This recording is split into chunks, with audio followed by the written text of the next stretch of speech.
the congregation of a church entirely circled them all, holding hands, so no one could get in without them saying, "Don't go and see that man. He's Satan," or something. Which like everyone would be like, "Oh, yeah, I want to go see that guy." They didn't even know I was there, but now they do.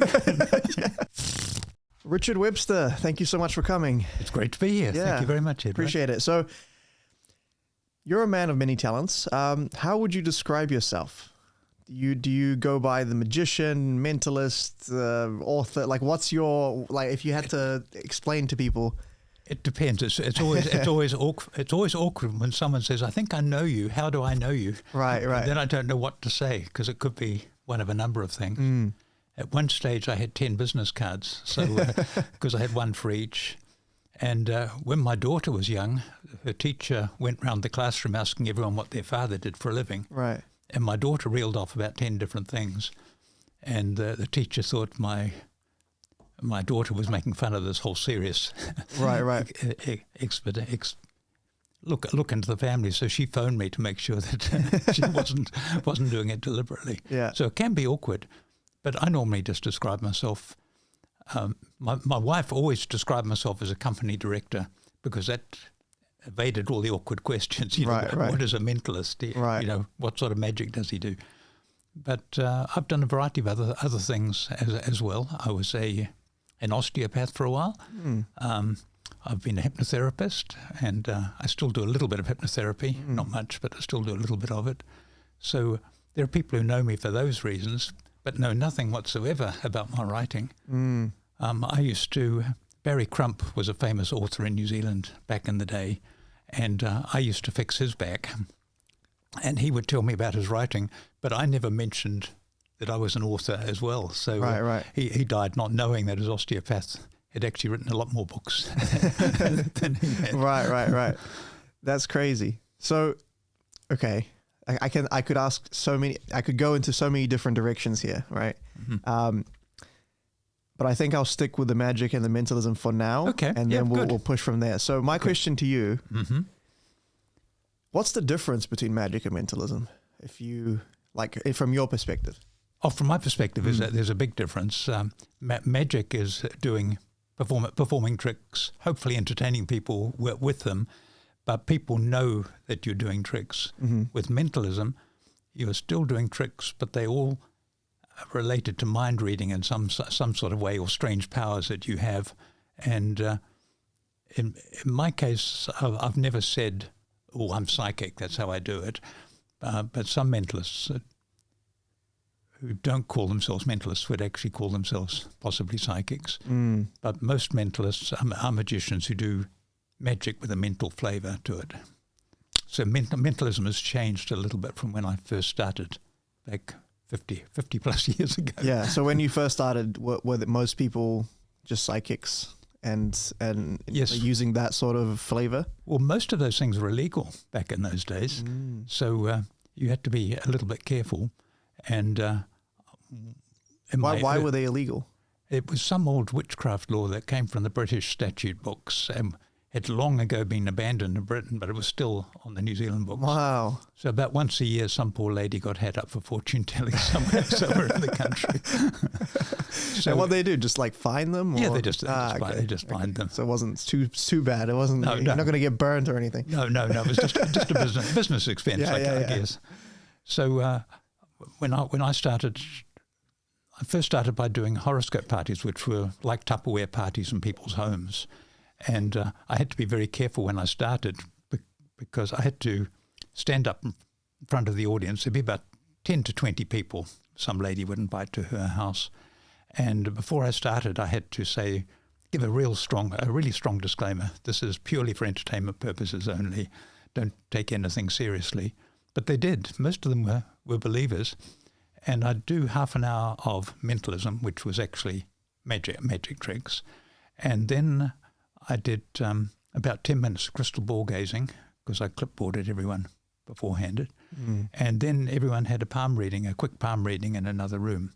And that's the bit I had to be careful about. That's why I had to say it was... So the crystal ball part wasn't scary, it wasn't risky. It was the...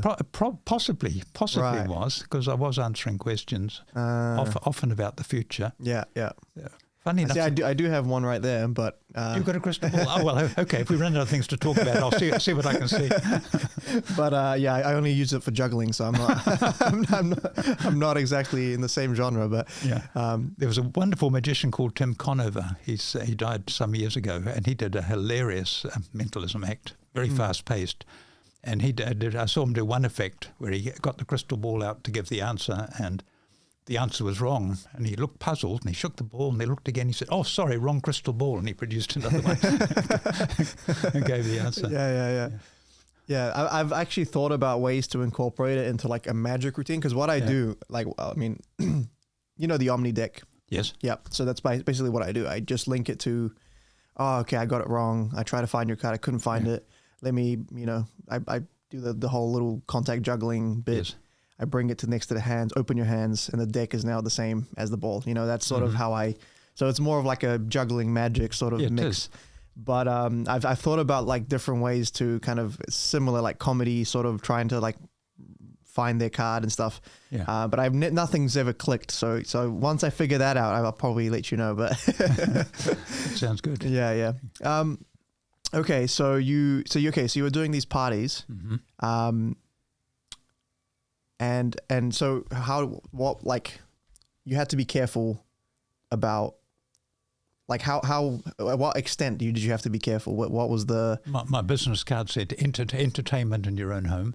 Okay. And I gave a strong disclaimer that is all I did. I never had any problems anyway, but I was a little bit nervous. And one of my first ones was for a judge. His wife had arranged the party, so that I gave a stronger disclaimer than I'd ever given ever before at that one.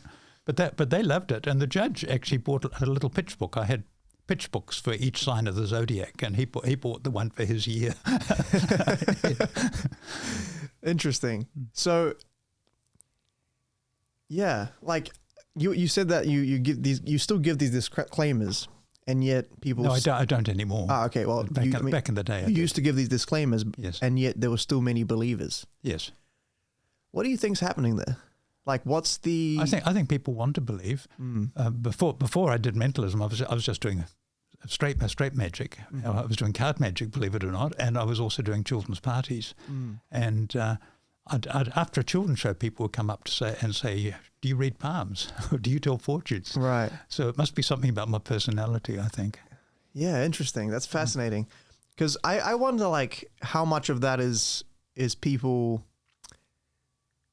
like, people perceiving it in the way they want to for their own entertainment, in the same way that, like, you know, people might know that, like, if I go and read my horoscope, how accurate is that? Probably not very, but it's fun to look up fun to do it. Yes. Right. Yes, you know, and so believing in it's almost like willingly betting on a rugby game. You know what I mean? It's like if I just watch it, it's all right. But if I invest my emotional, there's a little bit more. Right. Yes. So now it's going to be a bit more interesting, right? So I wonder how much of that is that, and how much of it is people have these preconceived notions about the world that they don't want to change. Well, there's a lot of that, of course, and that works both ways. I had a lot of problems with born-again Christians at one time once I got beyond the horoscope party stage. Yeah. But that was always good for business. So. That's true.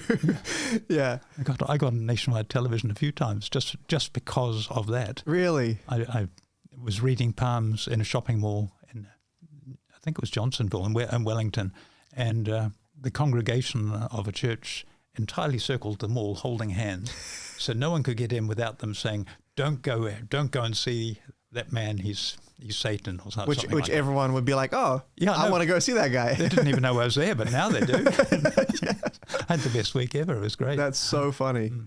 Yeah, you know, I remember one time I used to go to church a lot with my parents, and one time I went in with my new magic trick that I bought, and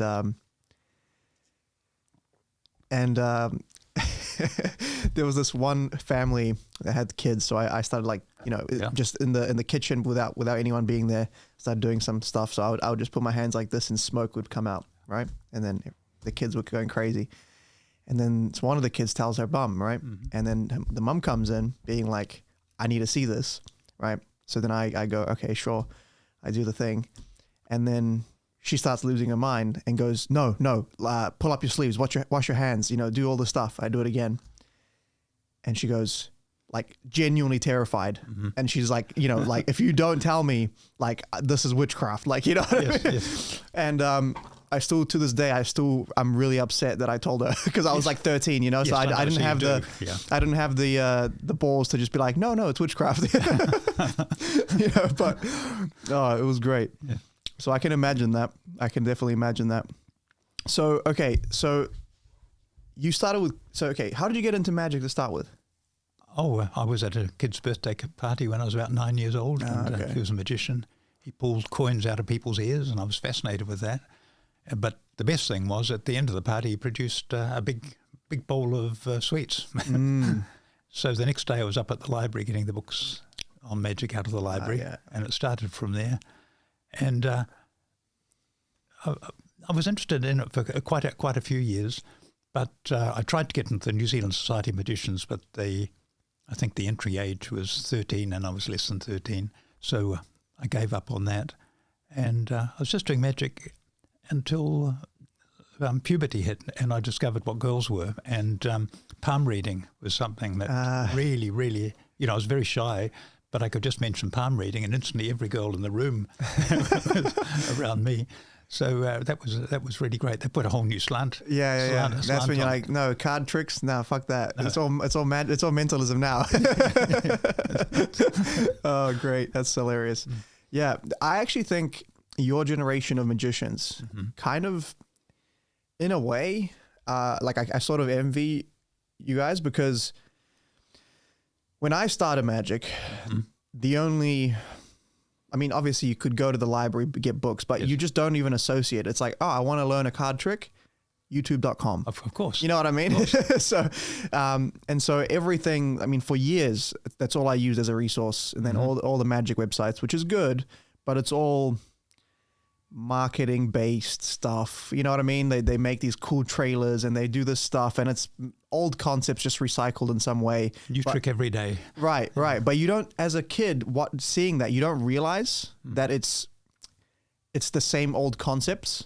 Yes. You just see new trick. There's this consumerism aspect to it, And I think because of that, I didn't develop a very good base of knowledge, of understanding of magic as an art. You know what I mean? It was more like, I know this thing here, I know that thing there. Yes. I don't know how they connect, but we'll figure that out. They do. Yeah, exactly. So for the longest time, I just didn't, I could do the things I did and a lot of sleight of hand stuff, a lot of tricky moves, but when it comes to performing, it's a kind of a different thing. So I feel like learning from books gave a lot of the older generation like a really good understanding, a basement of knowledge, where I'll talk to someone about something like, oh yeah, I saw that in 1895, blah blah blah, and I'm like, how do you know this? I don't, so that's like a really interesting point, where I think that that's a generational split of how you actually got into magic and how we learned magic. Yes. Well, to this day, I'd rather read a book on about a magic trick than watch a YouTube video on it. Of course, nowadays I'd probably do both, but I'd rather learn from the book. And that's just because that's the way I've always done it, I guess. Yeah, see, I struggle with the books. Like, I want to, and I do, clearly, but like, it's a struggle for me sometimes. Yes. Like, it takes me, because with YouTube, it's like, I'll watch it, I know the trick. Yep. With a book, I'm have to go through, okay, right index finger goes here. Okay, next spot. Like, it's like step by step by step by step, and it takes forever to just get one little sequence down, and then it's like, okay, I see how that works. Well, sometimes I get it wrong too, and just get the description. Then you have to read it back, and I've got a friend who I have lunch with every Friday, and he's become interested in magic purely through our friendship. And every Friday I show him a trick and he shows me a trick. And he gets all of his tricks off YouTube, of course, because he hasn't got a single magic book. He's got a very, very old deck of cards. He doesn't seem to think cards need replacing. so they're all self-working stuff. But he's found some quite entertaining stuff, actually, on YouTube. And he's a professional speaker, so he knows how to present and do a good job with it. Yeah. But it's interesting that he can find anything, almost anything. He watches Penn and Teller, and then he Googles, Yeah. and it's amazing what he can find. Oh yeah. The only difference is that you can probably pick up a book, Royal Road to Card Magic, and fool him a million times with really basic stuff. You can, yeah, because right. he doesn't have that basement. He has that trick and he has this trick, but he never links That's exactly. Yeah. I know, because I've been there, and I still kind of am. Like there's a lot of, like, I'll talk to Morris. Yes. Yeah, I'll talk to him, and it's like he reads a lot. Yes. And it's obvious, because I'm like, hey Morris, like, can you tell me where I can find a ring vanish with a rope? And then he'll be like, oh, this book, this chapter, this page. And I'm like, how do you know this by head? Yeah. Like, in your head, I don't understand. Yeah. So lucky you got that. I had Max Maven, but who unfortunately I don't have anymore. Yeah. But and back in those days it was by letter, so I'd write him a letter. 2 weeks later, I'd get the reply saying it's on page 210 of such and such a book. Yeah. He was amazing, wasn't he? Yes, he was amazing. Yeah. And people don't sort of realize how generous and kind he was, because he always gave a rather severe sort of demeanor. Yeah, I mean, I think the hairstyle didn't help with that help. Sharp angle of it looked very aggressive. Yes. Yeah. But he was. I think. I'm trying to think. I think I learned the full, and people listening won't know what this is, but that's fine. Mm-hmm. Like all the details that I know now of the Equivoque. Yes. I think I learned from one of his DVDs. Yes, he did do a DVD on that. Yeah, and yes. I remember, because there's this one routine that I love performing, uses that, and I'd done it hundreds, thousands of times, and then I watched that, I'm like, oh, there's more details that I don't know. Yeah, Okay. yeah, Very simple concept, but it just goes right. deep. Yeah. Yeah. But you can do miracles with that. Oh yeah. It's my go-to. I just had a gig where they wanted, they wanted me to do something with their company values, and I'm like, okay, all right, yeah, sure. I just took a bunch of blank cards, wrote a bunch of different values on it, and then walked up to the CEO, and I was like, what's your favorite value of yours? And your names it, do a Equivoque routine, and boom, right there. It's like, it's the same card trick, but it all of a sudden hits different when it's words, and it's not a card trick anymore. Exactly. Yeah. So it's interesting, because that divide between magic and mentalism can get bridged a lot in just the performance of it. Mm-hmm.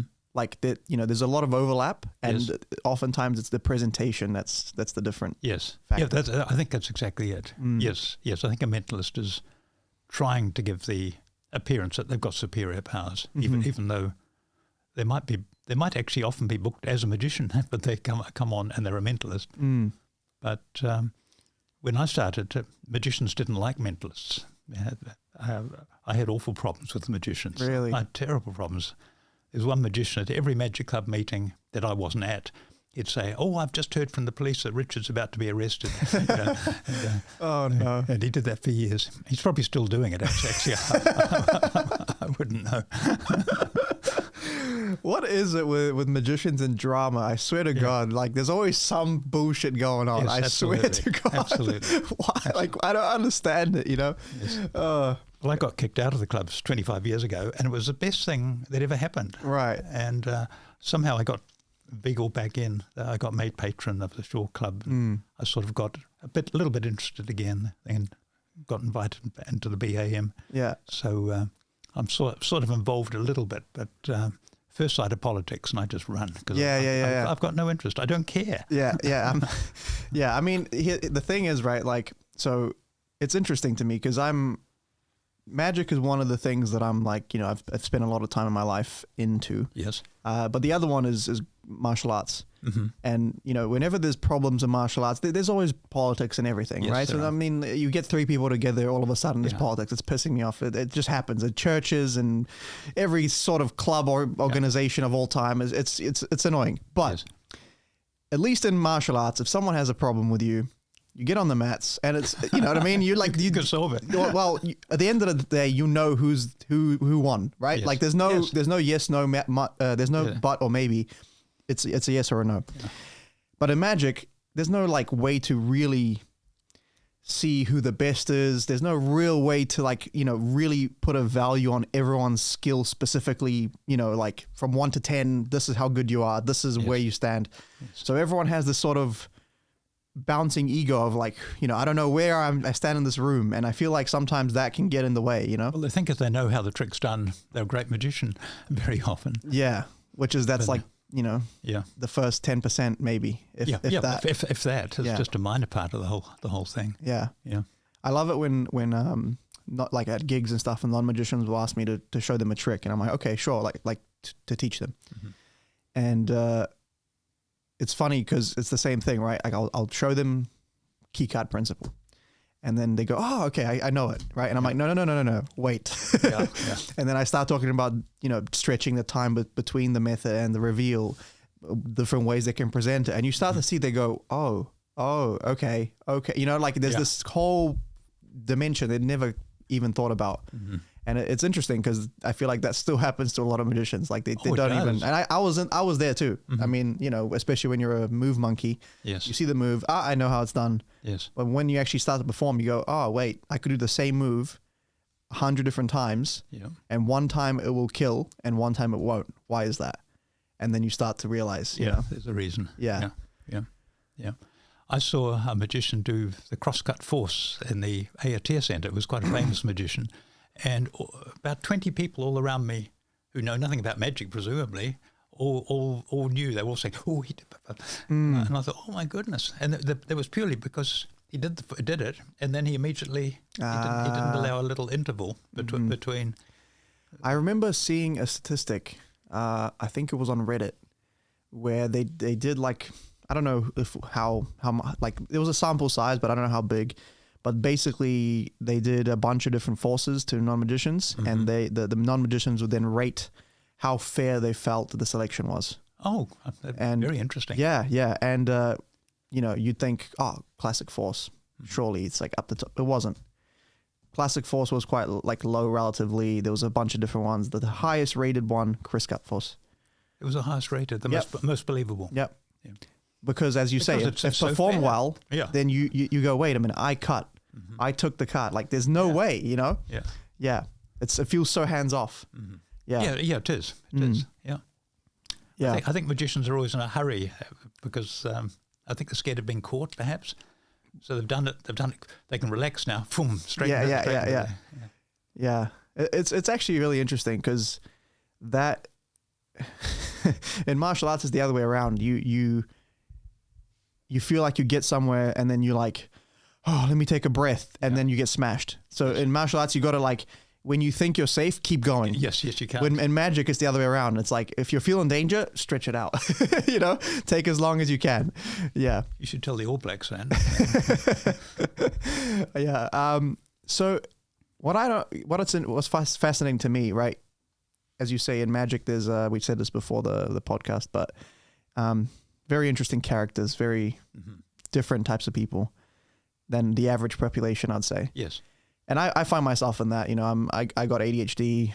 I get obsessed with things. I can't control it. I can't stop doing different things, constantly switching things up. Mm-hmm. And it's funny, you mentioned that you had 10 different business cards. Yes, I get bored too easily. And during the stage where magic was my main source of income, I would get very bored with it. So I'd go off and do other things. And that's a big one. So how did you like, did you just do that for a job and then just decide I need other things in my life to keep me interested? Or yes. Well, most of that time I was playing the piano semi-professionally, so I was doing that. Just bring the mic a little bit closer, just towards you. You can lean back, but yep. So that was good, but playing the piano made nothing compared to what going out. I could play the piano all night in a restaurant and earn not very much money in today's terms, but back then it was okay. But I could go out for half an hour and do a stand-up thing and make several times the amount of money. So the piano playing gradually dwindled purely because I had 3 kids and a big mortgage. So I had to do the things that made the most money. And we had a stage in New Zealand where there was, think big, and there was a big development, oil in Taranaki, and there was a huge amount of work for entertainers in Taranaki. So I went down there all the time, really? entertaining, making big money. It was good, but it suddenly stopped, boom. And I learned the problem about having all your eggs in one basket. Yeah. So that was me with COVID. yes, the exact same thing. Yeah. So I started also as a full-time magician. I don't know if you find it. People always want you hundreds of miles away from home. They don't want you within 20 minutes drive of home. Yeah. So I got sick and tired of that, particularly doing hypnosis. Hypnosis shows seem to be very popular in Invercargill and places like that. Right. Excuse me. Well, Waihuru was a popular place, and it's not a place you'd normally choose to go to, but it was a great place to do hypnotism shows because they're used to obeying orders. So you say sleep, boom. That's hilarious. Yeah. So I started doing other things. So I started doing the hypnotherapy, because that kept me at home. I started doing palmistry privately in people's homes. And I started, I went to Canada and studied osteopathy and learned how to be an osteopath. And they were all occupations to keep me at home. Right. And all to keep you engaged and all to keep me engaged, bored, because right? they're all different. You know, I could end up doing all three of those in the same day, and possibly even get a magic show in the evening. So it was good in that regard. I got very, very tired of doing the palmistry. It's great doing quick readings for fun, but if someone comes and you got them for a whole hour, and they've got horrendous problems, and they don't come when they're happy. They come when they've got big problems. They want you to solve them. Right. And I got really, really burned out with that. So I didn't do that for too long. So I guess your answer to getting burnt out is just pick something else and do something different. Well, the writing was what saved me, really, because I work hard on a book for 3 months, and then that's closed. It's done and dusted. So then I can pick a completely different subject and write another book. So that kept me interested. So that's been the best thing for me. In fact, when my writing career took off, which must be 28 years ago, I think, I had a New Zealand publisher, then a British publisher. But when I found an American publisher, my career absolutely took off. So I've virtually stopped performing for 15 or 20 years. I never stopped performing completely because I had clients who I've entertained for regularly, and they kept going. But that dwindled because I wasn't doing any promotional marketing. Yeah.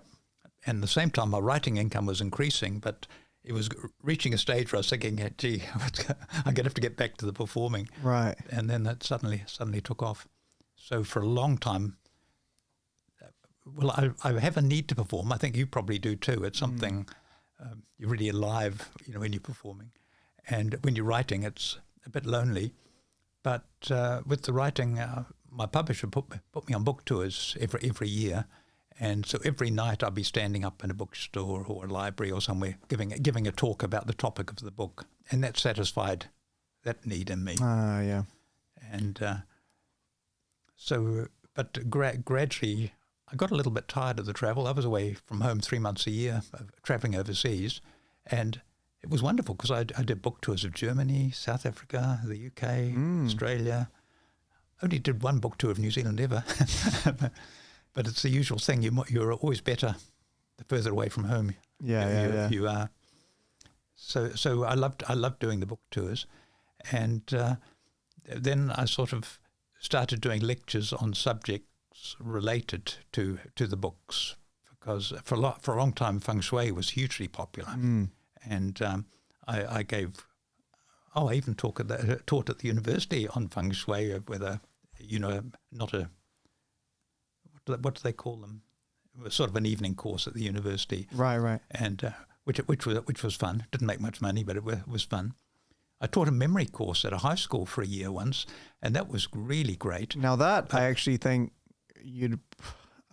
for people that haven't seen you work, I mean, it's ridiculous. It's absolutely ridiculous. I mean, you did a lecture and you were on mentalism, and I was like, oh, cool, I'm going to learn some stuff. And then you're like, oh, this is how we do it. And I'm like, okay, I'll see you in 3 years. Like, this is going to take me a long time to work into my brain. My God, like your memory is ridiculously good. Yes. Well, I do memory techniques, but the school gave me the brightest 17-year-olds. I wanted the dumbest 13-year-olds, so that then they could see the change. But they were brave enough to employ me, but they weren't brave enough to do that. And I only did it for 1 year because it took up a big chunk of my time and wasn't very lucrative. So I'm someone that would say has I mean, I don't know if I have bad memory, or there is this idea that in ADHD people that we don't necessarily like have bad actual memory. It's the assimilation of information that's difficult. Yes. So, you put the keys down and then you walk around and you're like, where the hell did I put the keys? It's not that I don't know where, I can't remember where I put them. It's that I wasn't paying attention when I put them down. That's exactly right. Yes. The answer is just to go tap, tap when you do it. Okay. But that's like a sort of a microcosm of a bigger issue because, anything with memory I always sucked at. So in high school, right, like English was perfect. Yes. Because I could just read the teacher's guide, the teacher's marking schedule, pretend I read a book, memorize the quotes on get the quotes online, and then just bullshit my way through and get great grades. Like it was very simple, very easy. But then when it came to organic chemistry, you actually had to memorize, and I'm like, okay, this is hard work with this, So anything that required memory, and then I went to uni, and then it was more of the same, and I'm like, oh God, they want us to memorize this whole textbook in a month. I'm like, that's not going to happen, So that was my issue, was purely the memory thing. What would you say, like, what's your favorite way to train? Like, what do you do for training the memory? What's your, like, because you said you do memory work. So what's your sort of progression through memory stuff? Through memory, I've originally learned the simple way of remembering a shopping list. 1 is gun, 2 is shoe, 3 is tree, 4 is door, and you associate them with those. And you can go up to 10 quite easily. Go into more detail. So what do you mean? So the first... So you've got to get butter, so you associate that with gun. Okay, because that's the first thing on your list. First thing, yes. Okay. So you're shooting a gun and out comes packets of butter. Okay. So you have a visual image? You get it as clear as you can, and you make it big or ridiculous. And then 2 would be shoe. So I don't know, let's say you want to buy peas. You can imagine trying to put your shoes on, but you can't because it's full of peas. And then you maybe imagine the sensation of you trying to put your shoes on. And the more the better. And you go through like that. So do you have a list of these? So you said 1 is gun, 2 is peas, whatever. You have a list of these things already memorized, and then you just associate. You've got to remember that. Yes, yes, that's right. But that's the very basic level. That's what I learnt originally. But there is what's known as the master system, and it relates each letter of the alphabet to a number. So 1 relates to L because it's and T or D. Okay. 2 relates to N because it's got the 2 downstrokes on the N. 3, of course, is M. 4 is an R for. Okay. And you go on like that, and you can go up to 1,000 if you want. So if you've got to remember, say you're an actor and you're wanting to remember your lines, you associate each line with one of those, but so there are words for each one. Okay. So, one.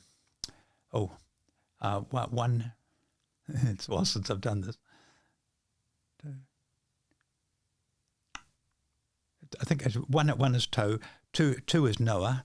Okay. 3 is Ma from the M. R is Yes.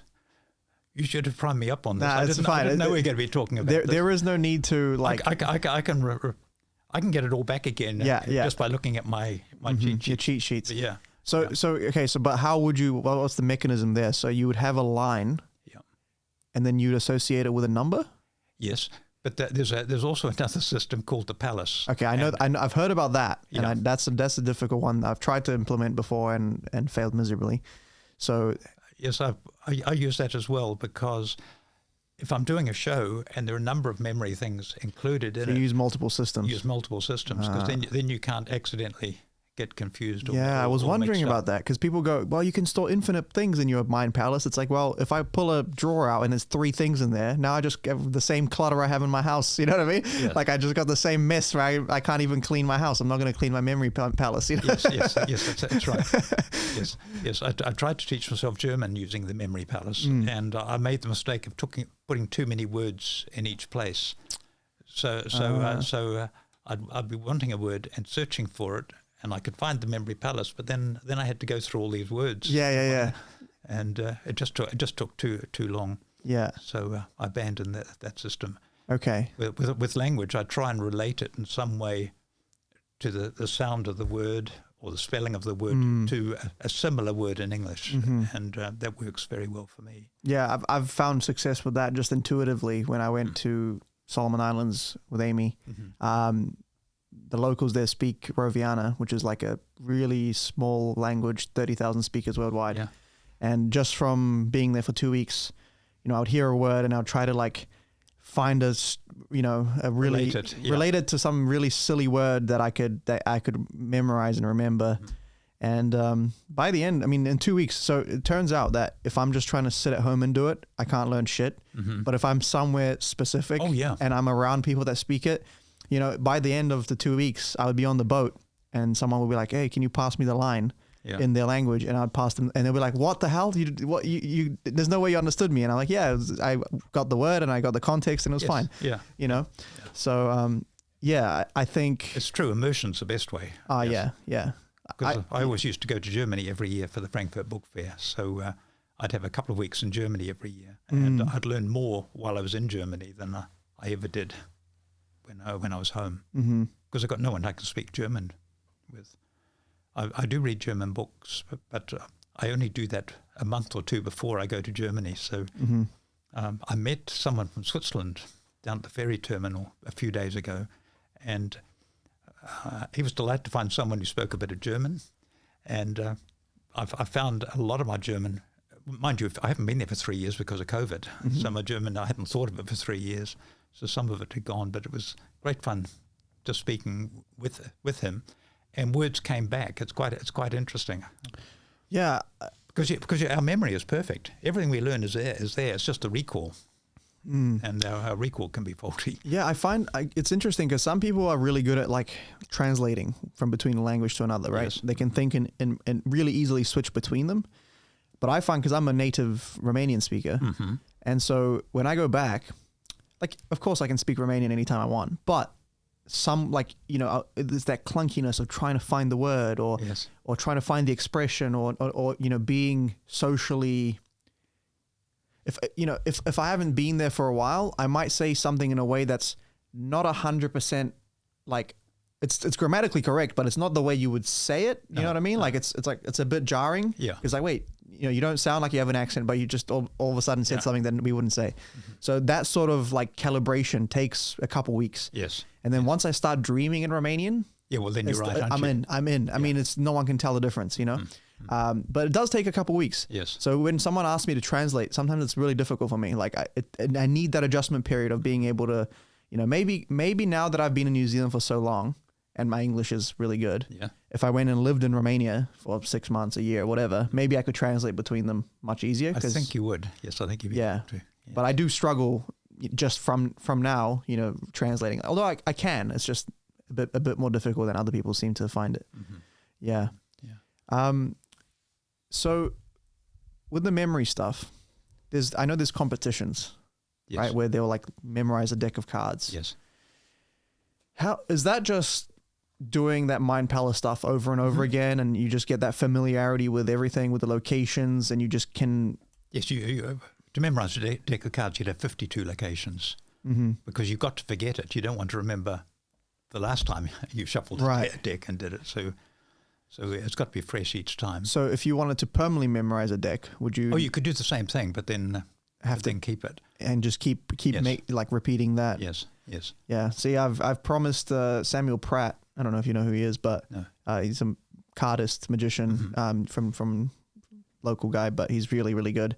And we both made a pact, like next time you're on the podcast, we're going to learn a stack. Okay. Because we're both lazy with that. And I haven't done anything, and it's coming up on the time where I probably should get him back on. And it's like, oh crap. You should learn the Joyal stack. Okay. Joyal. It was originally called the 6-hour memorized deck. It doesn't take that long. It takes more like an hour than a bit of practice to get it down. And I learned that one because I learned the Tamariz stack, I learned the Aronson stack, but because I wasn't performing regularly, I lost them. And they guaranteed that you can never forget it, no matter what. And it is true, because I can turn down shows if I've got a deadline on a book. I won't accept any work. So I might go 2 or 3 months without doing any work. But then when I stand up, I can immediately do something with the Joyal stack. Is it a cyclical stack, or why is it so easy to remember? It's got 12 rules, okay. and it's once you've got them, it's very easy, and it looks like a completely random stack. And I taught it to my friend who I have lunch with on Fridays, and we can now do any card at any number. Wow. Anytime we want. Yeah. And I'm known as a magician, but he's not. Yeah. As far as that's crazy for someone to just let me just learn a stack. Yes. As one of my first things. Yeah. So I'd love you to learn the Joyal, because anytime you and I are somewhere, we could do it. Yeah. I'll easily move the card where you want it. Just tell me where. Yeah. Well, with my friend, we don't do it with a deck of cards. We have them whisper any card to him, and then he'll say something like, "You're not going to believe this. Richard's been studying this for 24 years." Yeah. The class. Yeah. That's crazy.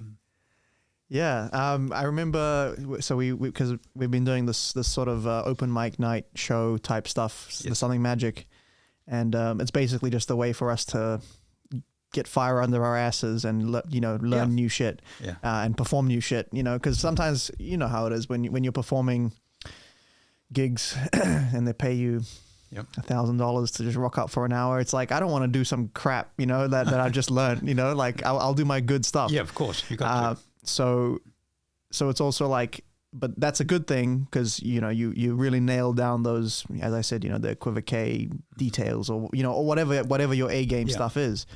But then you never develop, you never get new stuff, because you're just like, that was a good gig, let me relax now, and then the next gig comes around and you're like, oh crap, okay, let me do my best stuff. So Something Magic is really nice for that, because the whole premise is do some new stuff, and it's really scary. I'm not going to lie. But when Brendan Dooley came through and he was a guest performer, he did some crazy memory stuff. Yes, he's good. He's good with his memory stuff. Yeah.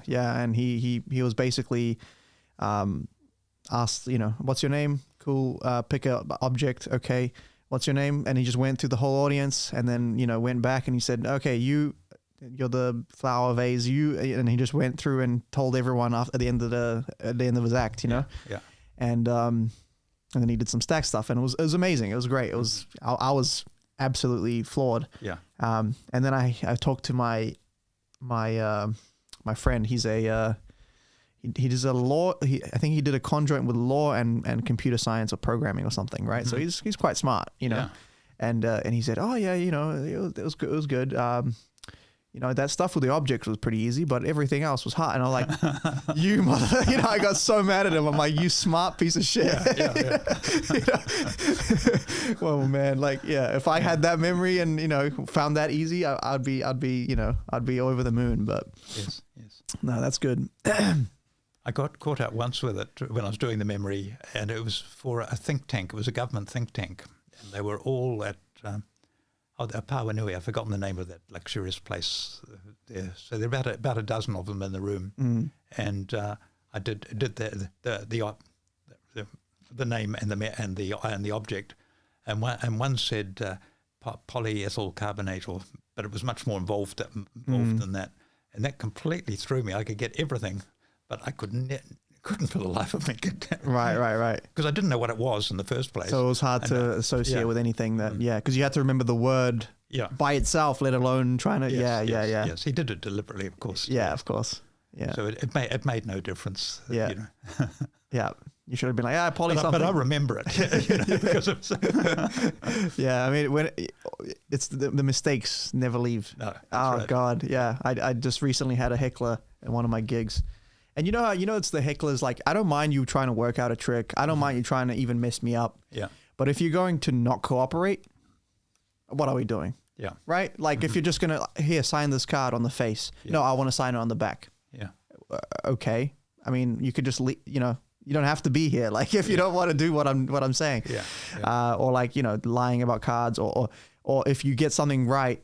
So for example, this was the first time. So, the Triumph, the premise of the Triumph, right? For people watching, cards get shuffled, mixed up, face down. Usually I say like the spectator's trying to fuck me up. So they shuffle it face up, face down. It's all mixed.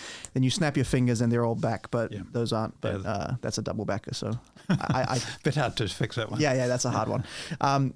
But right, so that's the premise, and a common sort of plot for this premise is that the spectator's trying to fuck us up, and they take the deck and they just mess it up, face up, face down, right? This doesn't actually happen. This is a plot device. It's a way to just create some sort of tension.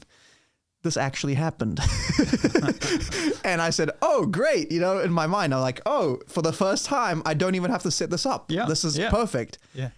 I then write the deck, right? So she shuffled face up, face down specifically to mess me up. And as I said, she was very difficult. And then I did my thing. I snapped my fingers. The deck's the right way. Mm-hmm. And everyone else like, holy crap, he just got her. And she's like, no, yeah, of course. So like, even when I get it right, you're not impressed. She's not impressed. Right. So I'm like, okay, well, next, like this is pointless. Yeah. You have to walk on water, I think. Yeah. even then she'd be like, Jesus did it better, Yes, that's right. So, so these two, like this heckler was the second time in my whole performing career that I've ever had one that's like genuinely just not even, like lying about cards and that sort of I used to get that a lot. Really? Yeah. So I've never really had it, but the point is that it's happened, one time half a decade ago, and then this time, and I'll never forget them. You know what I mean? These are the ones that you're just like, they never leave your memory, no matter how much you try. Yeah. That's right. I stopped doing the tossed out deck, where you toss it out and they have a glimpse at a card, and you'd always get always a guy who'd say a completely different card, and what I really want to do is say, well, look, it's not even in the deck. Yeah, I know what's in the deck. Yeah. It drives me nuts when, like I'll peek a card or I'll maybe force it or whatever. And then they lie. And I'm like, you realize I know what, like, it's frustrating. It is very frustrating. So since we were talking about the memory, I was just thinking it's interesting because the one thing that's almost probably as impressive, to be honest, if not more, is in chess, right? Where these grandmasters can play blindfolded. They can play multiple games blindfolded and beat your ass, beat everyone in the room. It's insane. And to a non-chess player, it's magic, basically. Yeah. It's, you know. But the more you play chess, I'm not very good. Like compared to an average person, I'm okay. I'll beat most people, but it's, I used to play when I was 12 for a club and stuff, and I was never, I won one tournament in the lowest category of play skill, right? You've done better than me. So yeah, but the point is that any serious chess player would whip my ass. Yeah. But even for me, the memory of remembering moves is way easier than almost any other thing. Like I cannot remember a full game in my head, but I can remember half a game. Yes. Which is like still a lot of moves. You remember, you did this, he did that. Yeah. Yeah, because the pattern recognition, like you've been in that position so much that you know what I mean? Like you can instantly draw back to, this is the King's Indian with the decline variant or whatever. I'm just making up. Chess players, don't crucify me. So, and then you can start to name these variations and you can attribute names to them. And then you go, okay, so we got to this, Queen's Gambit declined where he tried to keep that pawn. And then he did a weird move where he moved this. And so you're starting to, on already knowledge you already have about this position, you start to just add a couple more moves, because I can get to that position anytime I want. Yeah. It's the extra little moves that I would be struggling to remember. So now I'm only really remembering 3 more moves. Yeah. Because of the pattern recognition so strong, right? Mm-hmm.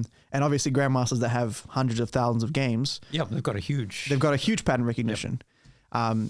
So is that similar to the memory palace stuff? Like, would you say that it's I'd say similar? It would be similar. Mm. Yeah, I've got a grandson who's keen on chess, so I'm sort of going to start getting into it again. I haven't played chess. Probably since I was at high school, because I belonged to the chess club and everything. Yeah. It's a typical nerdish thing for a magician to belong and do, isn't it? Yeah, but I mean, there's some aspect of it that's I don't know. It's chess is interesting because it's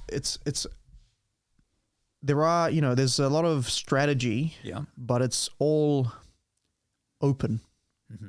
So if we're talking about poker, for example, there's a lot of unknown. There's a lot of playing odds, right? Like, what are the odds that he has this? And you can kind of go, well, if I lost that hand, it's maybe I made the right play, but he just had better luck or whatever, right? And there's a lot of games. I mean, I obviously have a lot of board games here. There's a lot of strategy games that are in the same vein where it's like I can make the best possible move and still lose, and that's fine. Yes, right. That's just part of the game. Mm-hmm. With chess, though, it's 100% your fault. Yes, it is. It is. Yes. And so it's just one of the most frustrating games I've ever played in my life because you'll spend 3 hours, and then make one mistake, and then you're fucked. But there you're gone. Yes, done. Yes, that's right. Oh, moves that checkmate. Yeah.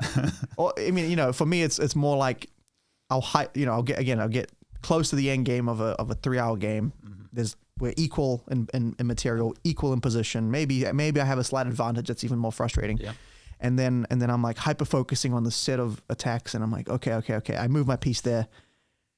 Fuck, it's not defended. Yeah. Like it's just some very simple, like I'll overlook something because I'm hyper focusing on a set of attacks. Yes. And then I'll just boom, done, game over. It's absolutely. I've never been that angry. Maybe I can imagine. Maybe in computer programming is a similar thing where it's like I'll write a code and it doesn't work and I don't know why, and I'm like, oh, okay. So frustrating. Yeah. Yes. Interesting. Yeah. So you, as I said, you're a man of many talents. I want to ask you, and this is a question I've been thinking about. So for me in magic, I have this problem with the magician's guilt. Right, because I know how it's done, and to some extent you have to lie, and everyone accepts that. That's the point, right? Yeah. I've gotten better at it. I've gotten better at not feeling that guilty about it, and not sort of allowing that to give me myself away. But there's still this thing where in the back of my head, it's like, how much responsibility do we have as performers, especially in mentalism? It's a bit more pronounced, to not give the audience a false worldview. Right? Yes. How much of that is our responsibility, and how much, can you make the argument for either side? Yes. Well, for one side, anything goes, because you're doing a show, so anything goes. But there are provisos. I used to give a talk on, which was the talk I did? Oh, yes, how to tell if someone's lying or not, and I used to use a memorized deck. They would choose a card, and then I would ask them a number of questions. They could tell the truth or lie, and I'd ask the audience what they thought each time, and I would always get it right because I knew what the card was, and I did that for a long time. But people were coming up afterwards and were saying, "How long did it take you to develop this incredible skill of being able to tell if someone's lying?" And I was lying when I told her. And so I had to stop doing it because I didn't stop doing the talk, but I stopped doing that particular convincer because people didn't see it as a trick. Well, there was no other magic, and I just produced the deck because it was 52 random things, and so I guess it was easy for them to accept it, unless they knew I was a magician. Yeah, my lawyer was actually on one of the occasions, and she came up to me afterwards and said, "Tell me, that was a trick, wasn't it?" Yeah, interesting. So even you felt like that's a bit too far. Yes. Yeah. And people always ask me, am I psychic? And I say, well, yes, but so are you. Everyone's psychic. We've all got these abilities. So, and I believe that. I believe that we all have hunches and feelings and intuitions. So, I think I probably developed mine more than most people, because when I'm on stage, strange things do happen sometimes, because I might get a definite feeling about something, and if I go with it, it's probably going to, the chances are it might be right. But if I don't go with it, and they say, and I hadn't gone with it, I always think, oh, gee, Right. So I've learned that it pays to go with my hunches and feelings. Interesting. And I'm not expected to be perfect. When I started off with the horoscope parties, I was perfect. And after I've been doing them for a year or so, someone came up to me and said, does everything always work out every time? And I said, no, of course not, because it's so. But then I thought, well, hang on a moment. Yeah. So now you get them wrong sometimes. Yes, I deliberately get them wrong sometimes. In the horoscope party situation, I had a lot of repeat audiences, so I had to keep changing the stuff I did.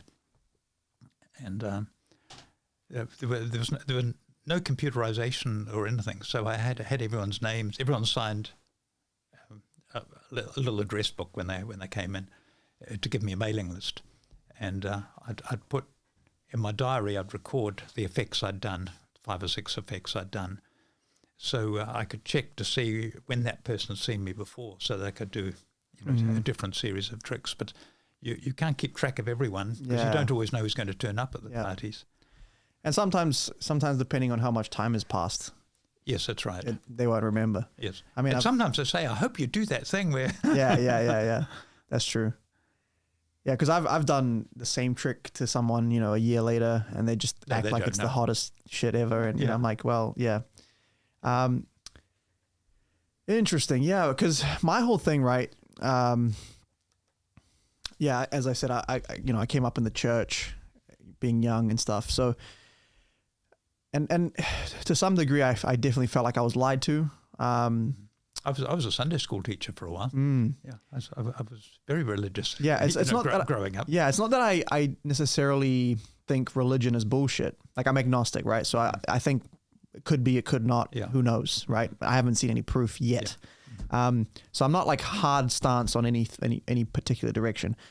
But my hunch, my feeling was that there's this cognitive bias that everyone sort of keeps reinforcing. You know what I mean? Where if something happens that they were praying for or whatever, then it's like the big, So, and then if it doesn't happen, well, it's sort of brushed off. It's the classic sort of cold read idea. And so I think that part of that guilt that I feel is sort of related to that. And it's like, well, I didn't really get into it to be the same thing that I kind of, that annoyed me about it. Yes. You know what I mean? So I will go out of my way often to present it. My whole presentation thing is like, I'm a Romanian con man, right? That's the whole thing. So I'll go in and I'll open with, oh yeah, so what do you know about, where are you from? Oh yeah, cool. I'm Romanian. What do you know about Romania? And they'll try to like bounce around the topic. And I'm like, yeah, you know what? I know what you're trying to say. I know you're trying to be nice, but let's be honest. We're known for stealing shit. Anything you got, I'll take it, and so that's sort of the opener. And then I go in from there, but it's always like, if you ever go traveling, don't play this game. Let me show you, it's always like, I'm on your side. Don't worry about it. We're just going to show you, so I always try to side with the audience. And I always, even if obviously I do something they don't know, I try to give them some sort of relatively real explanation, relatively. So for example, if we're doing 2-card Monty, 3-card Monty sort of stuff, I'll give them this explanation about your attention's like a spotlight. Anywhere it moves, you actually commit it to memory. But anywhere the spotlight isn't, if you try to go back and remember, you can't remember because you never actually got the input, right? And so I play with the memory, I play with the spotlight, I play outside of the spotlight. That's sort of the answer I give. And it's real. It's really what we do, but there's some caveat, right? But it's enough that I don't feel guilty, because I'm like, I don't want to feel like I'm up here and the audience is down here, peasants that don't know anything. No, you can't right? Do that. I hate that performance style. I absolutely hate it. So they recognize it right away. Yeah, unless you're doing it as a joke, like Bill Malone. Yeah, that's I right. mean, that guy can get away with anything. Oh, yeah. I love that guy. So that's sort of the approach I have, you know. And so when it came down to me doing the Mentalism act, I was like, how the fuck do I perform this? How do I present it in a way that makes me feel okay with it, you know? And so I just went with a sort of like, this is the difference between magic and mentalism. And I did this. A magician would do this, but a mentalist would not touch the deck. And then you know, so it's like I'm still just demonstrating a skill that could, I'm not saying anything about it. I'm not pretending that it's psychology or psychicness or, you know what I mean? Yes. Yes, it's best not to say anything, make no claims. Nothing. Right, and let people assume. Yeah. And then it's you know, if you want to assume whatever you want to assume, then that's on you, sort of thing. Yeah. That's how I've sort of dealt with it. But I'm still struggling, and I think I'm still trying to push towards being more, playing the character more, you know, instead of being scared to and pulling back, playing it a bit more. Because I think there is a space, as you said, for the entertainment aspect. Like, you know, if I'm so scared and guilty that I don't even want to act the time dilation we were talking about on the Chris Cut Force, then the effect will suck. Yeah. So I have to, at some point, do this ridiculous thing that doesn't actually mean anything. Yeah. So that's sort of where I'm at, but it's interesting. Do you know about the Camp Chesterfield? Yeah. Did you read the book Psychic Mafia? Yes, many times. I think I have it somewhere. If I didn't, I lent it to my mum. Oh no, it's right there. Marquine. Yeah. That was a fascinating story. Fascinating book. I got something from that. Breaking a glass and chewing it. And it was the ice cubes he ate. Yeah. So I did that. Nice. Yeah. So to anyone listening, this is a fascinating story. The book is actually quite hard to get. It's about $100 or something. But there is a BBC audio series on it. So if you look up I think the Psychic Mafia, something like that, Camp Chesterfield, Lamarckine, you'll find the audio series. It's really, really interesting. It basically goes through the whole book, but in audio form and with interviews and stuff.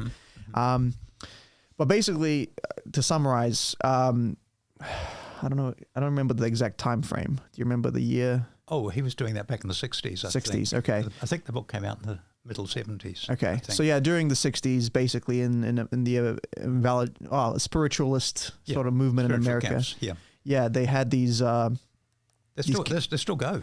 I did see that they had Chesterfield's still there. Yeah, and they had online. Lilydale is the other big one. Yeah, then they had the online. I actually looked it up during COVID. They had online, not lectures, but everything was, you could join online. Yeah. And I was really tempted. I might still do it.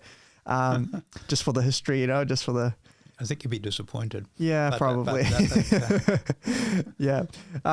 So these camps, they would bring in spiritualists, psychics, all the, you know, as we talked about, and people would come and get their fortune told or seances, right? That's about. Yeah, that's what basically what they did. Yeah, but what was really fascinating is that it explores Lamarckine and his friend Raoul, I believe, and how they got into it, how they developed, you know, the skill set, and how they got accepted as one of the spiritualists or one of the seance people.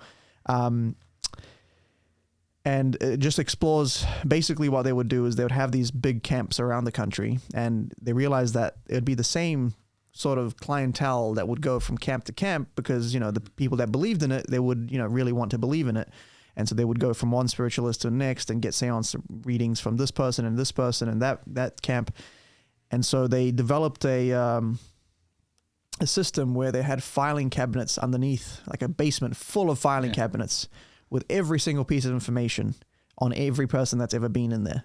So, and then they would basically swap information between the camps. So if someone came to the camp that has never actually been there, we would already have the notes on them. Yeah. Like, oh yeah, so we'll see you at 3 p.m. I'll go downstairs, open up the file. Oh yeah, that died of cancer. This happened. Cool. I have all I need. You go up, you give some cold reads, you give some warm reads because now you know some stuff. Yeah. And you do the thing. And, you know, they did a bunch of, what I found fascinating was the descriptions of the actual, I don't know what you call them, but the ectoplasm. Oh yes, ectoplasm. And yes, they would like turn off the lights and they would have these talking trumpets where they would, I don't really, I still can't really visualize how they worked, but basically. Oh, I've got one. I should have brought it. If you told, but now we can discuss this. I could have brought it. Well, next time I'll have you bring it in. But basically, they had these trumpets where supposedly the spirits would talk through, and this kind of unraveling material. Obviously, in the dark, it looked like shimmering light. That's right. They would like kind of start unraveling, which was some sort of material that I still quite don't understand how it worked or what they used. But well, it can compact into absolute nothing, but when it's opened, it's great. It's huge, and then they can put it back so it disappears. Right. So disappears. in the very, very poorly lit dark room that the seance would take place, you would just see these things unfolding and raveling, and while the spirits are talking, and your dead relative is telling you this or that, and just to make it more believable. And they got caught a bunch of times, which is kind of funny. Makes no difference. Yeah, people still believe. No difference. Yeah. Yeah, even the lady that adopted him in the end, he told her, like, I have to confess, and she didn't believe him. Yeah. That's fascinating to me. It's interesting, isn't it? What is that? Like, what is that mechanism? I don't know. Lots of psychics have been caught out, and people justify it. They say, well, he's got to be on every night. Every night he's doing this stuff, so he has to cheat sometimes. Most of it's real, but he has to cheat just sometimes. And it's almost the same as the rationalizations. They're talking about the closed eye. Yeah, open eye. Closed eye, half open, and open-eyed. What do you call them? Psychics? Wink eye, and they're psychics. Psychics, okay. So the closed eye basically added to your believability because it meant that the psychic was actually believed that they were psychic. And they might not even use any tricks, and they might be terrible because they might not actually be real. Surprise, surprise. But you needed them around to create this, if you had an old lady that literally believed she was psychic, that created more, more reputability or believability to your cause. Then you have the half-eyed, half open or wink. Yeah. What do you call them? Wink eye. Wink-eyed psychics, which believed that they had the power and the psychic ability, but they also needed to push it along with some trickery at some point. And then the fully open were like basically just complete frauds, and they knew 100%, but they just wanted the money and the fame and the glory and what else came with it. Yeah. And it's very hard to pick who is who, for an average person. And I think a lot of them, maybe not the leaders, but a lot of them, I think, what came in that middle category. Because they're rational, like as you say, if people get told they're fake and they don't believe it, the rationalization of someone in doing those things, like the self-rationalization of like, I'm doing the right thing because, must be so, like it must be a really crazy mechanism, a really good mechanism to kind of cover the guilt. Yes, it must be. One year, I was at the Easter show for many, many years doing palm readings. It was very, very lucrative, and I had the same people come back year after year after year. But one year I was right next to the lady who did the tarot card readings, and one day we were having a quiet afternoon, and I was in her booth chatting with her, and I picked up her tarot deck and immediately noticed that she cut the corner short on the death card. Yeah. And I asked her about that, and she said, it's just to make sure that when they've finished mixing it and all the rest of it, I just cut it and no one gets the death card. That's all. I'm not cheating. Yeah, that's all. Yeah. I'm only using a magician technique that's been used for hundreds of for centuries, but that's not cheating. Yeah. Yeah. Fascinating. So she would consider herself... Actually, I don't think she was a closed eye at all. Right. I think she knew exactly what she was doing. Yeah. Yeah, it's fascinating. I don't quite. I think what it is, it's that sort of. You see this in politics. You see this in in people that want to basically lock in their beliefs, lock in their understanding of the world, lock in their perspective on life, and not be told they're wrong. Right. So they'll join the camp of right wing, left wing, whatever, and die hard no matter what. They'll just find ways to rationalize their position.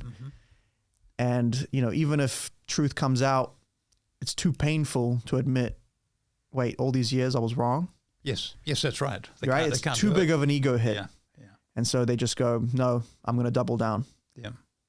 Fascinating. Yeah.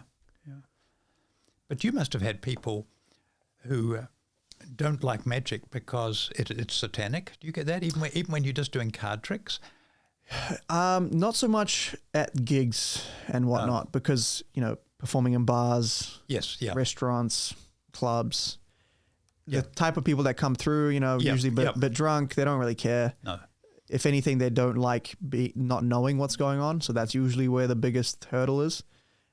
Ego hit, same sort of thing, which I then have to make sure to massage, especially if it's a guy with a girl or whatever. Yeah. I have to make sure he finds the card, he finds her card even better. You know what I mean? Like that kind of stuff. You gotta find the ways around that. Yeah. That's something you've got to learn, isn't it? Yeah, 100%. Tendency is to do it for the pretty girl.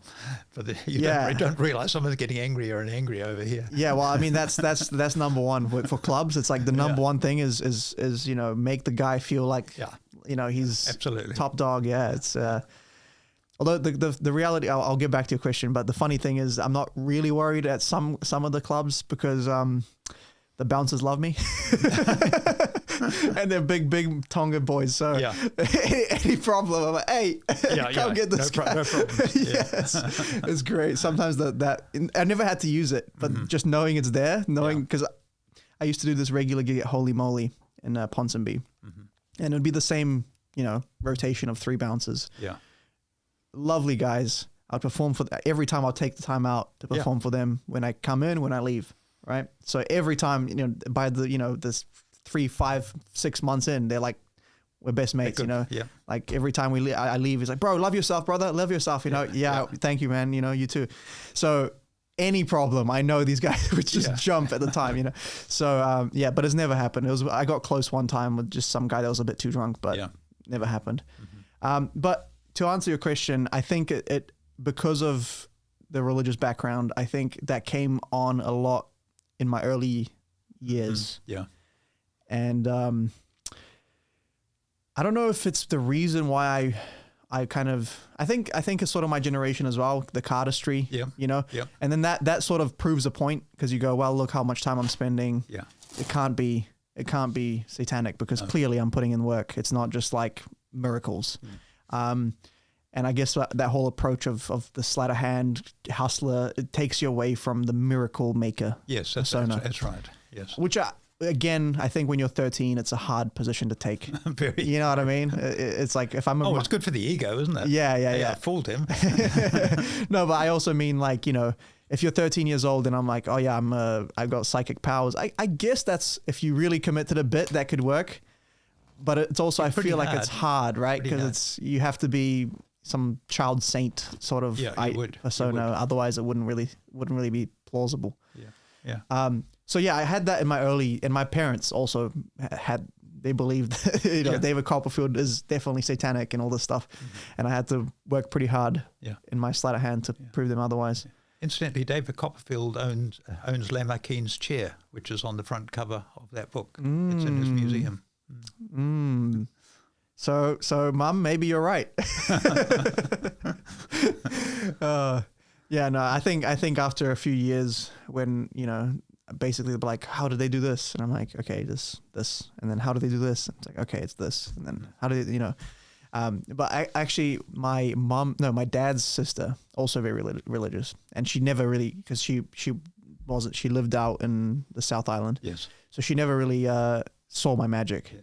And then it was hilarious because she came in, and this was around a time where I tried to do some kids' magic, and I had a change bag, and I had some other little sponge balls and some other crap, and I did one gig, and I packed it in. I can't. I just like entertaining children. Oh, it's so stressful, and I don't know what I'm doing, and it's just I left there feeling dirty, I was like, I'm selling out, it's not what I want to do. But anyway, so I had this change bag, I had the sponge balls, I had this, and I was like, okay, cool. I'll show you something. And I just did the handkerchief, the change bag, take it out, can't take, the classic kids routine. Yeah. and she was convinced it was satanic. Oh, shit. and you know, like the change bag had like a little puffy ball on the end. Like, you know, it clearly looks like a prop. Like there's no chance that it was the funniest thing. And I couldn't stop laughing. But yeah, apart from that, no, not really. But you must have had that. Cause I mean, again, if you're dealing with palm reading, horoscopes, yes, you know, then you're kind of more into the believable territory. Yes. I'm asking for it, aren't I? Yeah. You know, in a way. So do you remember any specific instances where someone freaked out? No, I've had people faint when I've been giving them a palm reading. You know, that's just overwhelmed and you know. But I always got around but saying I'm actually a stage hypnotist as well, and yeah, you've got to look into this side. This is the one that does the hypnosis, and people tend to believe it. You know? That's crazy. I can't say anyone's ever fainted from my magic, so that's a pretty big goal. Actually, now that you say it, I'm going to try to make someone faint. Okay. I'll just scare them really hard. Freaked out the first time. Yeah. But it's happened several times over the years. I think there's something personal. You know, you're holding their hand, and I'm you know, feeling their hand as I'm doing the different things, and they're focusing in, and I'm talking about them exclusively, and I think for some people it's just a bit overwhelming. Yeah, and I mean, again, if you're in that camp where you want to believe, or you believe just straight up, and then all the things that are happening are sort of reinforcing that. Yeah, your emotions are already at a high, and you're so crafty with the cold reads too, man. I mean, you did some stuff for us in the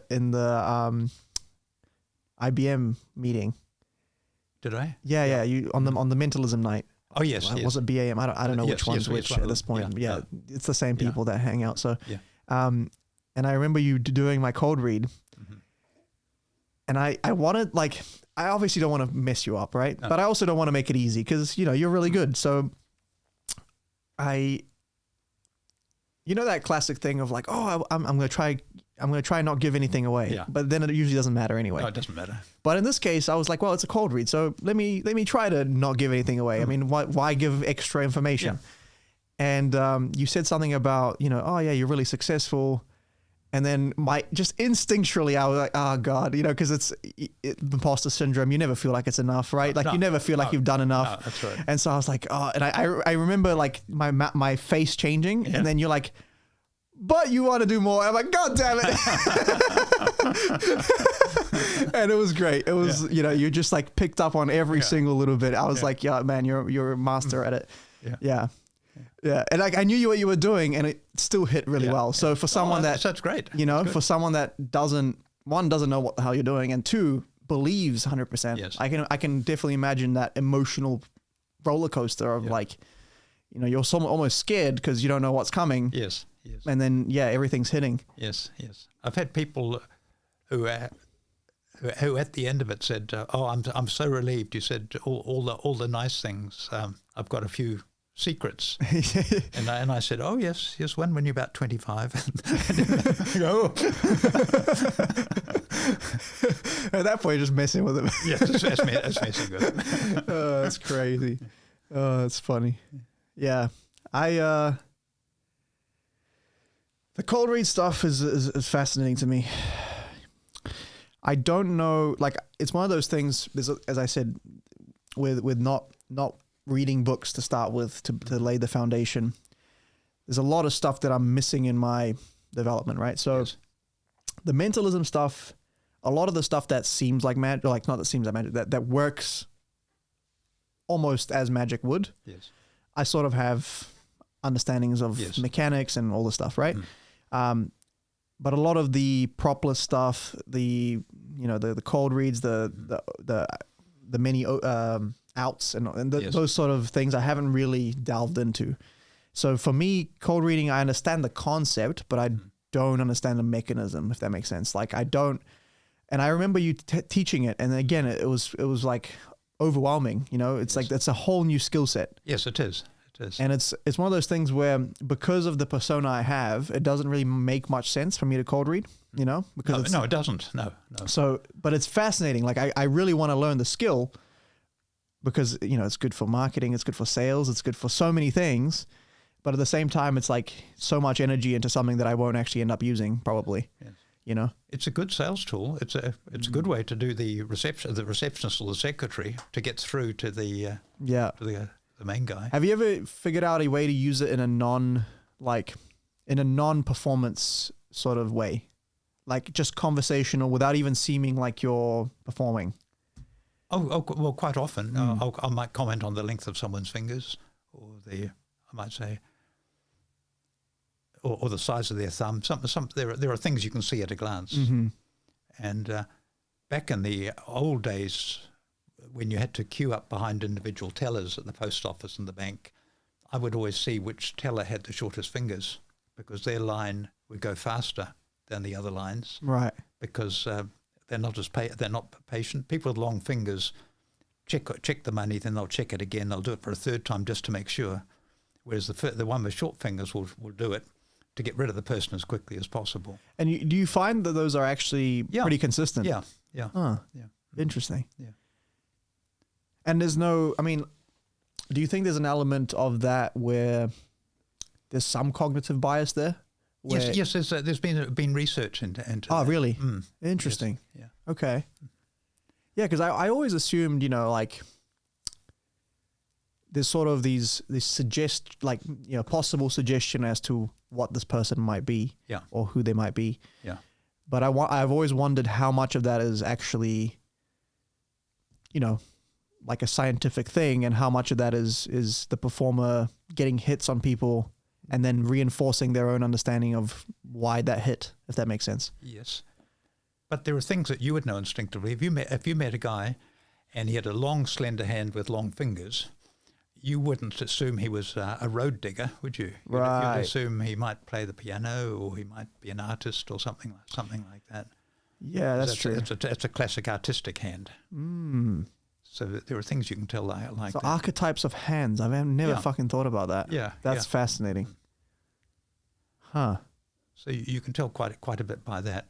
I will say I can tell a martial art hand. Yeah, almost every time. Like, even you can tell with mine. You see how big my windows are? Yeah. And that's from these knuckles, from gripping geese. You grip and then they rip the grip. So there's always basically micro damage to your knuckles. Does that affect palming? Yeah. So basically, when I palm, I have to keep moving. If I stand, you can see through. I have to constantly gesture. Which is kind of annoying. But at the same time, if I don't grip, I get choked. So I know. so I sort of take the lesser of the evils. Yeah. So but and I take really good care of my hands in that sense. So yes. Well, you have to for your magic work as well. Yeah, but what I mean is, you know, so let's say I take a grip and then I see the guy trying to go for a rip, I let go. Oh, okay. You know, but so a lot of times in, you know, competitive play, you wouldn't like, you got to bite my grip off if you wanted to, you know what I mean? Yeah. But I'm like, man, like I don't want to. I have coaches that have like broken fingers; they're facing the wrong way, and it's all messed up. Again, it's all messed up, and it's all from just holding on to grips, you know. Yeah. And I'm always like, I'd rather lose the match than not be able to do magic. So there's always that. Yeah. There's always that balance for me. Yeah.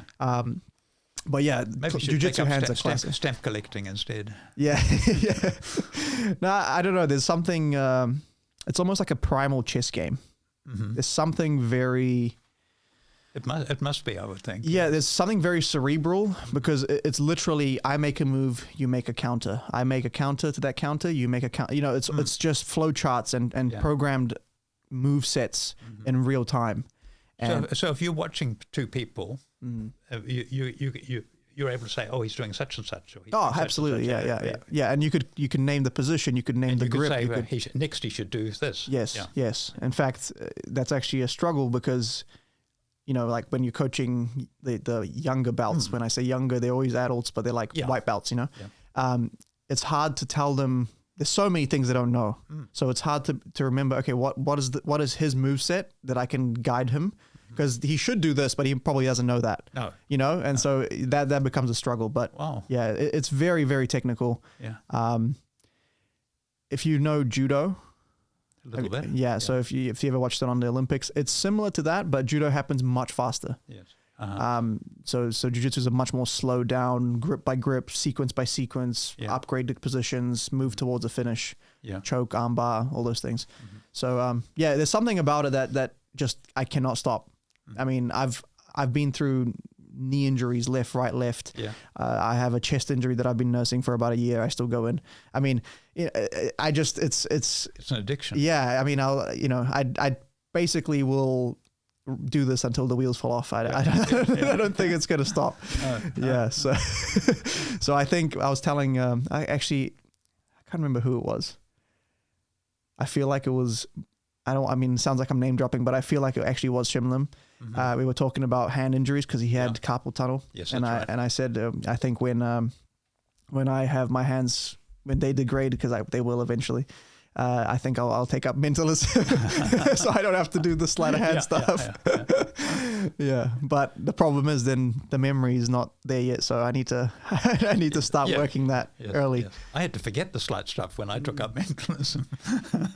Yeah. This is actually a good discussion. I was talking to a mentalist a few years back, and they were saying that to really do good mentalism, you can't also be a magician.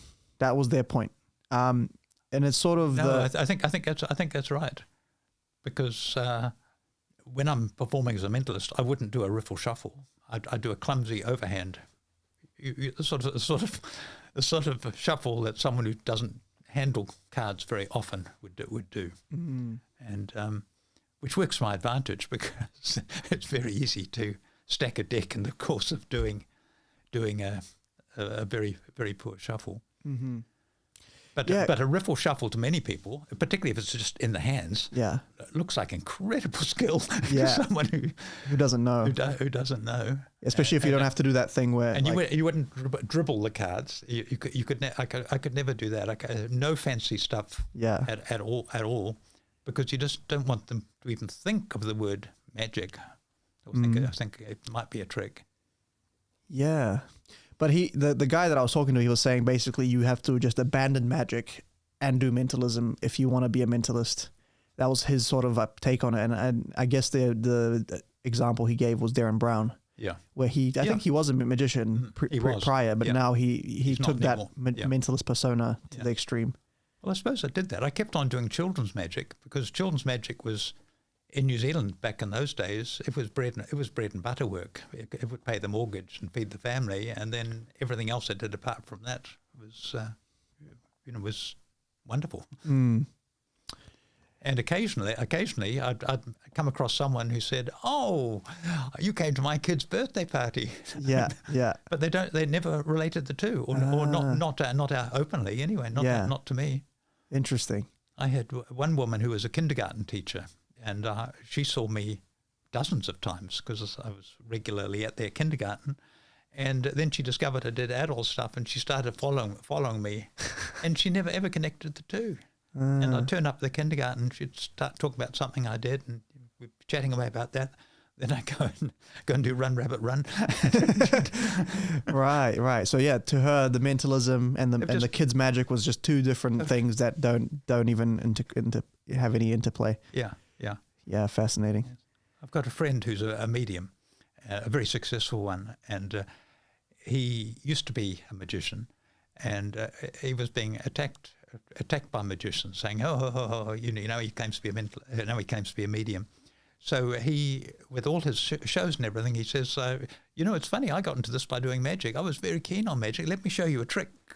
So he does a trick. And then he goes on to his medium work, and no one ever questions anything, and he's diffused them completely. Because the magician says, "Oh, he's a magician." They said, "Yeah, I know. He showed us a trick."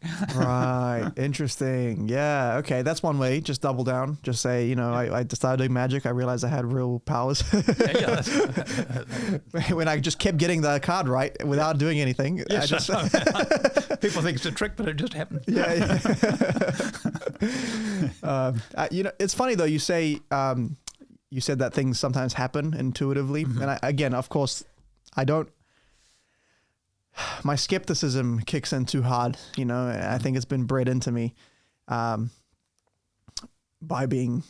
feeling that feeling of getting lied to. I felt like anyway. But there are these moments where you just go, "What is that? Yeah. What the fuck was that?" Yes. Like Yeah. my favorite memory. I was doing a gig, and I when I finished with the Omni deck, at the time I didn't have a good way to produce the card afterwards. So I would just put it in my pocket and pretend that it never happened, and the deck just vanished, and that was the end of it. Yeah. Then I realized people started asking, "So where's my card?" And then I had to figure out something with that. But until at that time, I still hadn't really pieced that puzzle. So I would always end up with a card in my pocket, is the point. And then after the set, I would have to reset, take the card out, go to the next set. And I go to a set, you know, again, you know, when you're doing 3 hours of walk around, things just blur. You don't remember what just happened. What trick did I just do? Sometimes it's just, you know. I know. It doesn't sound like a long time, but to people that do walk around, 3 hours is a long, It'd be pretty exhausting. Yeah. I still don't quite know why, because a shift, you know, if you just do like a shift down at the, I don't know. I don't know. I guess you're on. And you have to be, and you've got to be alert, and you've got to be entertaining. You've got to be fun, and you got to constantly break the ice. I find that's the hardest part. Is that's the most draining for me. Is the approaching a group and having to win them over, being the cool guy, checking all the egos, making sure no one's getting, you know, thinks that I'm hitting on someone or, you know, whatever. Yeah. And that whole play, I do it well every time, but it's always draining every time. I used to find that hard, but now I approach the group as if I'm the host. Okay. So hope everyone's having a good time. And nice. Because of my grey hair, people think, well, maybe he is the host or something. Yeah. I usually just come in spring and I say, you know, if I really feel like I need to introduce myself, I'll say, you know, I'm the magician for tonight. But otherwise, I'll just kind of David Blaine style look, watch, you know, just take a card, you know, whatever. Yeah. I find that it's about the same whether I introduce myself or I don't introduce myself. It's still jarring because they have to stop the conversation. Yes, they have to now pay attention. I'm now dictating the whole group, so it's always going to be a problem. And I find the quicker I get past it's just. But maybe I should try that. But you've also got to read them, because they may be having an important conversation, and you've got to decide whether you'll approach them or not. Yeah. And if you do accidentally get into something like that, you've got to get out quickly as well. Yeah. And sometimes it's hard to know whether that's just my, I don't want to say an anxiety, but I would say resistance. Yeah. Because as I said, those are always draining. So I have some level of mental resistance to doing it. Right. So I have to sort of go, no, motherfucker, internally, no, motherfucker, you're going to go approach them and do this. Because it's not, it's not pleasant. It's always some. No, I know that feeling. Yeah. So sometimes my brain will tell me, no, they're having an important conversation, and I have to go, shut the fuck up, go in. Do it. So I know what you're saying. Sometimes it's hard to discern. Yeah. But anyway, so as I was saying, I go approach this group, and I can't remember exactly what happened, but they're like, no, I want to name a card. I'm like, okay, name a card, right? So he goes, Ace of Hearts. I'm like, oh, okay, cool, right? So you shuffle the deck. Yeah, it's all good. And I just start going like this, and this is usually my, I fucked up. Oh, yeah, that's all right. It's my fault. That's all right, no worries. If you need to take it, we can edit it out. All right, cool. So I go, so this is usually my signal that I have no backup. I'm going to basically look for the card and then try to do something with it, right? Yep. So, but I'm still acting like, oh, the Ace of Hearts, it's interesting you named that. See, like if we look through the deck, and I'm going through and I'm like, holy shit, it's not here. And then, at these gigs, sometimes cards get lost. Sometimes some drunk guy's like, oh, can I keep the card? So I don't know what's going on. Like I'm like, okay, maybe I don't have the card in the deck, but I'm just like, act through it. Yep. I'm like, interesting. You named that. I didn't force you. And I just start building it. And again, I have no idea if the payoff is going to be there. Yep. I'm just building and I'm just going off the hunch. And then I'm like, and I don't even remember if there was a card in my pocket, but I'm like, I know that I ended my last set with a card in my pocket and I maybe forgot to take it out. I don't remember. And I keep building and I go, look, nothing in my hands. And I just move towards my pocket and I feel a card. I'm like, okay, good. There is a card in there. Yeah. I don't know if it's the right one though. I slowly pull it out. Slowest reveal, it's the right card. And it was just like, it blew my mind more than they blew their mind, you know? And it's that moment where I followed the hunch. Mm-hmm. Like I didn't know. It was it was kind of a calculated guess, but it was kind of a wild guess at the same time, because there's plenty of times where I've lost a card. Yeah. So it could have easily not paid off. Yeah. And sometimes that happens and you go... Then you can make a joke out of it. Right. Yeah, exactly. Yeah, you have to. But they named the right card. Yeah. I put my bet down that it's going to be in my pocket. You know, it could have not been in my pocket. So those two things aligned and it worked. Yeah. And sometimes you go, what was that? You know, like, is that just coincidence? Like, you know what I mean? Is there... Well, I guess the odds are 1 in 52, but so it'll happen every now and again. That's true. But there is something that feels different, right? Like the internal experience is not one of randomness. No, so it was a different feeling you had. Yeah. But might be the Romanian gypsy heritage. Yeah, maybe. But it is funny that you mentioned that thing about the intuition and the, you know, because I typically discard that idea, that notion. Mm-hmm. I'm my skeptic mind wants to go, no, that's bullshit. Yeah. But there is something to that. Yes, but I wouldn't rely on it. Of course, if I'm doing a stage. Of course. Speaking of close-up magic, do you carry more than one deck of cards with you? So for years, my typical walk around thing was one deck of cards opened, one just in case something happens to the first one. Yes. Two Sharpies, Omni deck, and the ball. Yeah. Okay. And my wallet, card to wallet. Yes. That's it. Yeah. That was the only thing I carried. Uh-huh. So I would walk in with a pack of cards in my hands, and that's it. Mm-hmm. People would come in with, you know, other magicians' book cases, and I'm like, it would be nice. 10 minutes sorting it all out. It would be nice, but I don't have the material. No, I've got to carry it. Yeah. But I always used to just have one deck of cards and I used to do an hour of walk around before doing the show at corporate things. And one guy got so excited that he dropped a card into his soup, and obviously it was a stacked deck. So ever since then, I've carried 3 decks. It hasn't happened again. Yeah. Just in case. I've always carried 2 because sometimes if a gig is real, like because of those 3-hour ones, sometimes I'd see if it was a really busy night. Sometimes like the deck would be, people would want to take cards out, and like you know, halfway through I realized I'm working with half a deck. Yes. All right, open the next one. You know, so that's sort of the thing. But yeah, sometimes beer gets spilt. Oh yes, sometimes it's common. messy. Yeah. So what was your walk around set like? Like when you would? Oh, a lot of mentalism stuff with cards, or? Well, it was a mixture. I'd walk up, make sure everyone's having a good time, and say, "I'm part of the entertainment tonight. If you wish, I can tell you a joke. I can do yes. I can do a mind reading experiment. I can do a magic trick, or I can do a reading. And if it's a group of 4, I'll often end up doing one of each. If it's a group of women, I'll end up doing 3 or 4 readings. It was doing that basically really stopped me doing any sleight of hand, because that was about the time when my writing was taking off, and a lot of the women would know who I was, and they'd say, "He's the guy who wrote the book," blah blah blah blah blah blah, and the men would all take it as their duty to expose me as a fake. Yeah. So. Bring out a deck of cards, and they're sort of looking over my shoulder. They're peering under my arm. Yeah. So I got ultra cautious. Yeah. I mean, I think the more, because I feel like I almost use sleight of hand as a crutch to even in the ways of like, I could do something with more impact. That I don't know. It's your thing. No, I just mean, so I could do the same effect that I do with sleights that has more impact. Without the sleight, or with some sort of gimmick or some sort of thing. Yeah. But my stubbornness of one is stubbornness, 2 is fear. Yes. Because I always feel like I don't want to get caught with with something that's abnormal. So if someone goes, "Let me inspect that," and I can't inspect.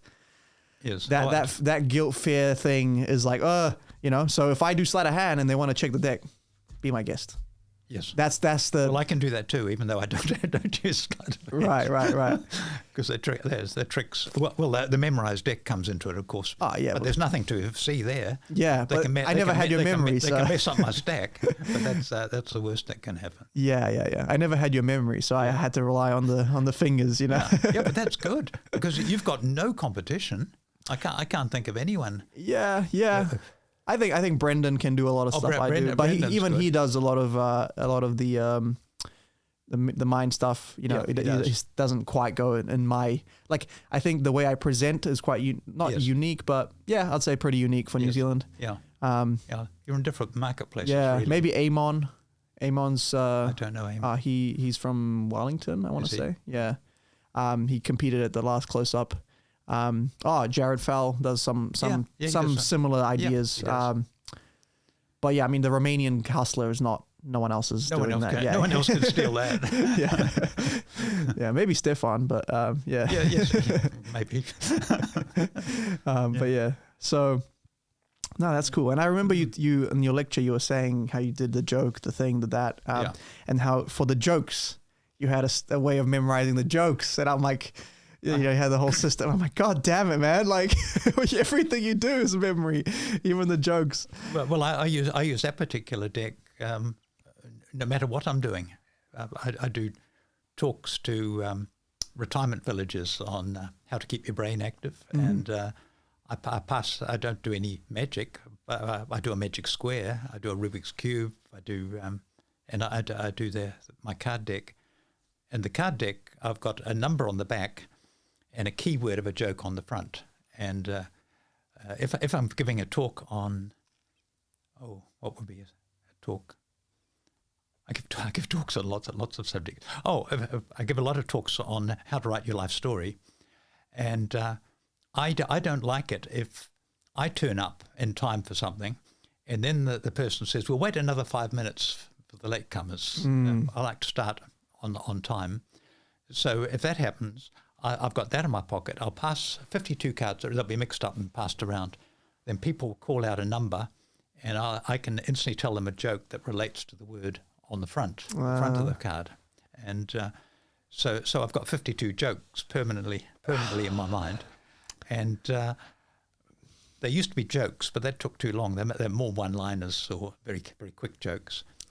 But so if people ask for a joke, I just think of a number at random and give them that joke. That's like, I don't know. Is there anyone else that works like you? Like that's so ridiculous. I don't know. That's actually so ridiculous because you're just like, let me do a comedy segment, but also show off my memory. Like, yeah, that's right. That's what it is. That's why it's so good because the latecomers come in, everyone's laughing. They haven't got a clue what's going on and they've missed it. Right. And it serves them right. Oh, all right. You know what? You've well, I don't know. I'm a lot more interested in memory now than I was. Oh, good. How long has it been? 2 hours ago? I have no idea. Oh, it is? Yeah. Oh, gosh. It's time's flying. Yes. So time flies when you have fun. So yeah, man, I'm gonna, I promised Sam, now I'm promising you, I got to learn a goddamn stack. All right. I need to. Okay. Yes. Please do the Joyle because then I might be able to do it with you. All right. Yeah. The Joyle comes in a number of versions. You can learn it chaste order. I use shocked because that's sort of the European way. But I did it because I thought it would fool the magicians. But of course, no magicians in New Zealand use a stack, really. Yeah. So you can fool them. You can fool 99% of the magicians in New Zealand just by using a stack. Just in general, they haven't got a clue. So I could have done it in chaste, but I've learned it in shocked. Okay, so do you know who that's by, or where? Just look up the Joyle system? Or? Yes. It used to be a book. But now you can just buy it as a download. Okay, cool. It's only about $10. It's an incredible bargain. Yeah. Yeah, cool. Awesome. Richard, thank you so much for coming. It's been my pleasure. I've thoroughly enjoyed it. Awesome conversation. I can't believe how quickly the time flies. Time flies. Yeah, it's awesome. Thank you so much. Thank you very much. It's been awesome. Brad. Thank you. All right, that's a podcast. Oh, yeah. Where can people find you? Before I completely forget, Any social media links, anything you want to promote? So social media, I'm on Contact Your Angels on Facebook. Okay. And my website is www.psychic.co.nz. There we go. Ladies and gentlemen, Richard Webster. Thank you.